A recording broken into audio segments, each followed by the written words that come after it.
Paano ba atrakto sa'yo? Sa akin wala! Pero kay Bubbles meron! Patuloy ang paghihiganti ni Tanggol para lang kanyang mapatumba si Pablo. Matigang nagmamanman si Tanggol sa parking area. Tiyempo naman na may nakita siyang mga gamit gaya na lang ng martilyo, yabitubo, pantakip ng mukha at agaran niya itong isinuot para hindi siya makilala sa kanyang gagawing paghihiganti. Isa-isang sinugod ni Tanggol ang grupo ni na Pablo. Gamit ang isang bakal ay isa-isa niyang pinatumba ang mga tauhan ni Pablo hanggang sa nakita ni Pablo na nakabulagta ang kanyang mga tauhan. Agara namang pinuntarya ni Tanggol si Pablo gamit ang martilyo at hinarap niya na ang kanyang katapusan.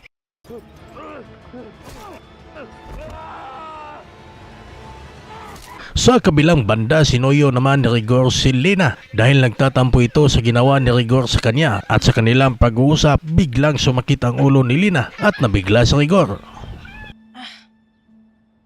Nangyari sa'yo?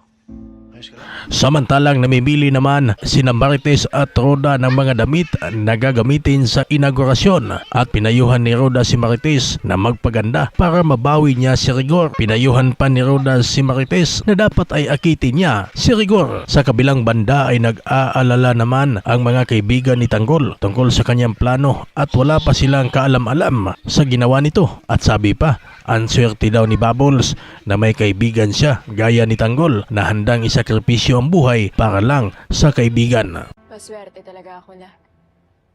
Dahil meron ako isang tanggol sa buhay ko.